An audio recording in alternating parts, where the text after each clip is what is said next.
Hello again.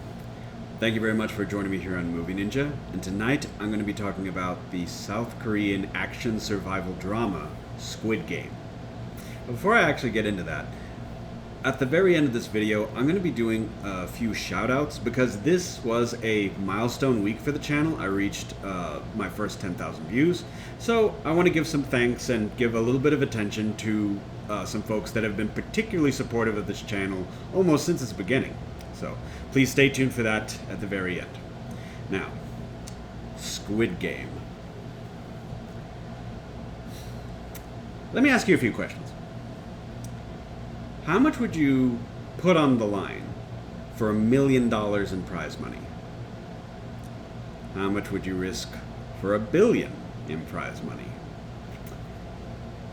The premise of Squid Games is simple enough. A mysterious organization targets the financially desperate and forces them to play games of chance that have lethal twists and consequences.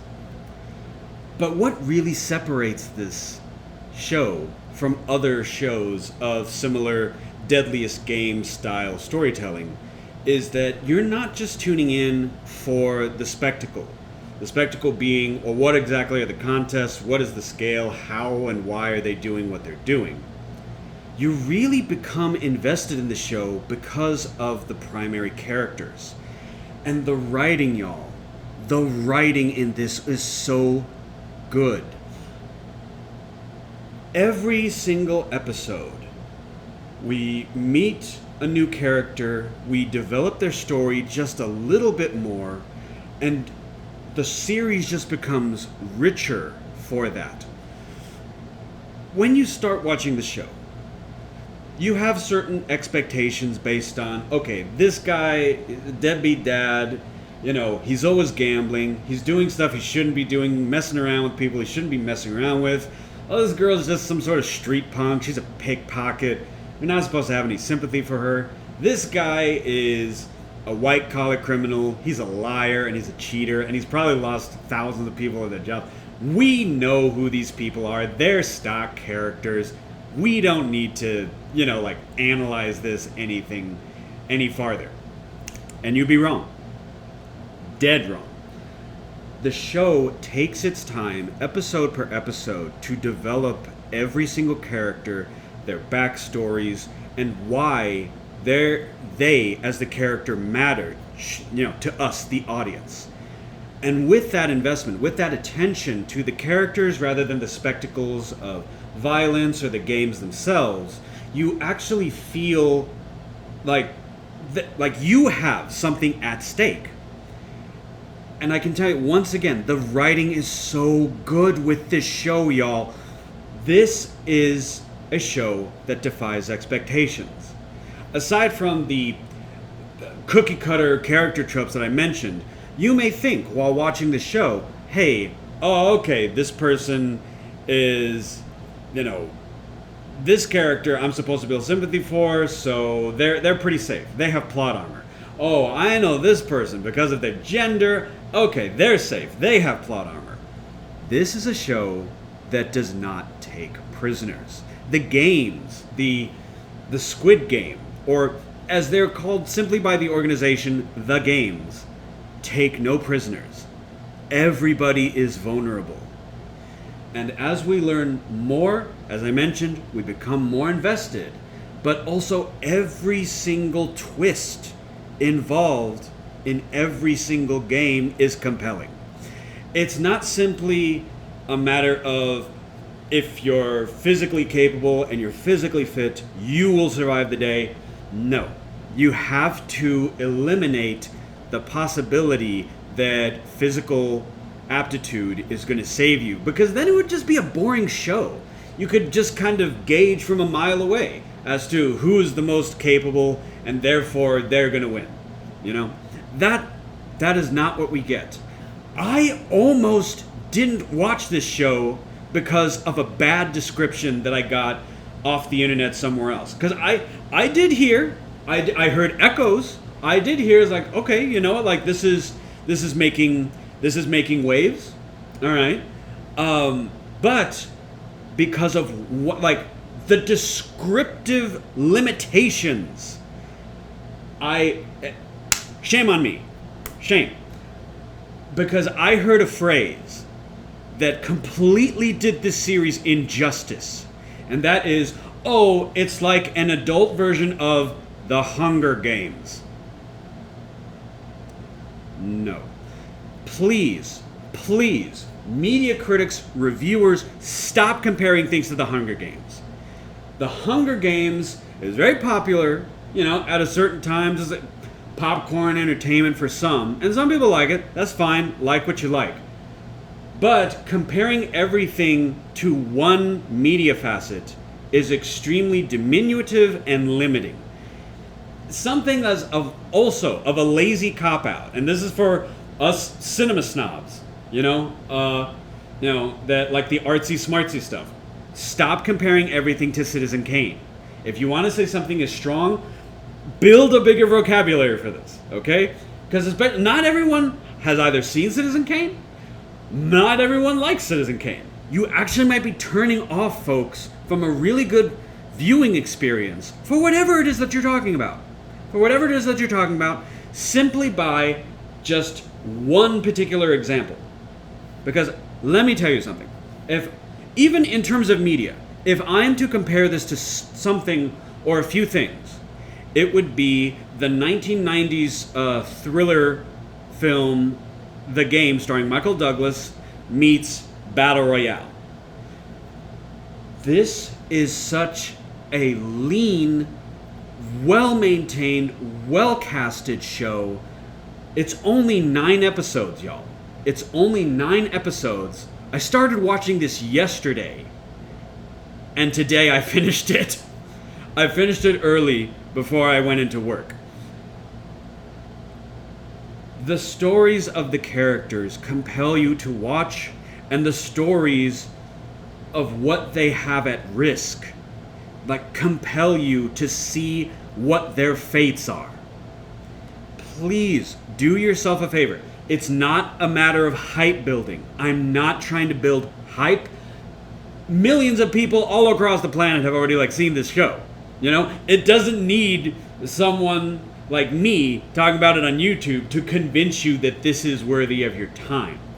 I did not think, once again, I heard that for Hunger Games, okay, a cartoonishly evil government is making people play torture games. Yeah, that's not really my bag. I'm frustrated that it took me this long. It took me this long to see this show, So that's on me, But I just want to say, if anyone is concerned about, people building up too much hype for it. Oh, they're comparing it to media that I've seen 1,000 times over like that. Please, give it a chance. It will defy your expectations time and again. You will find yourselves becoming so emotionally attached to these characters that you are more than ready to give up a few hours of your time to watch this show play through. Now, as you can see on the thumbnail, I specifically phrase this as Season 1. No spoilers, but at the very end, we are led to believe that there's going to be another season. There hasn't really even been any internet buzz about, it's the writer and director has said this or has promised another season. No. And I'm not saying that. I'm not trying to spread misinformation. But it seems like there is more story to tell. As compelling as it is, it seems like there is more story to tell. But as I'm becoming more and more familiar with South Korean media, of course, there's the various works by Bong Joon-ho, The Villainous, Time to Hunt, just a number of South Korean media that I've seen over the last couple of years. The Man from Nowhere. Maybe that's just an impression that a lot of South Korean writers give to their work. Maybe. Because I don't like to say things in terms of broad strokes, because that almost counts as stereotyping, and I don't like that. But it did seem, coming to the close of the ninth the ninth episode, that there is more to tell, and possibly we will get more. I would be wholeheartedly interested if there is more on offer from the same writer and director. I am certainly I'll be there. You know, I'm late to the show, unfortunately, but I have nothing but praise for it. The cast does a wonderful job. The writing and direction is great. The production value is exceptional. I am willing to make the parallel, especially for like the first couple of episodes, in terms of when we first see the games being played out. There's a very Stanley Kubrick feel to the show, where there's a lot of atmosphere. There's a lot of ironic atmosphere, where you see this mysterious organization and they have the trappings of almost of a whimsical nature or of a ironically beautiful nature. And that really stood out to me very slowly. Like, Stanley Kubrick used to do that a lot. He would juxtapose scenes of violence with classical music. He would juxtapose something that is visually morbid with something that is beautiful. And so, like, there is a lovely complexity to the production as well. So, now that being said, you know, I have nothing but good things to say about Squid Game. Please do yourself a favor. Please watch this show. And, you know, take my word for it. It's worth your time. Okay, now that I've said that, as I mentioned before, there's a few people that I want to give a shout out to. Thank you very much for supporting the channel. The first is someone who has pretty much just been with the channel like from the beginning, and that is Channel Legendarium. The host of this history style podcast is an expert in North American, United Kingdom, European histories, and their videos cover a really broad horizon of a number of different eras, topics, and historical figures. If you're into history, please do yourself a favor and check out Channel Legendarium. Also, another young man that's actually a kind of a kindred spirit, certainly, and that is for the channel Justin Talks Film. This young man, we have very similar tastes.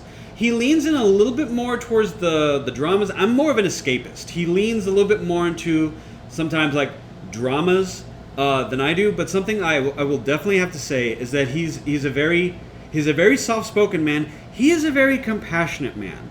He puts out his views about shared humanity, and just in a very like down-to-earth and loving manner. And I think that, like, if you enjoy some of my videos, I think you will really, really enjoy Justin Talks Film. So please, you know, like, stop by his channel.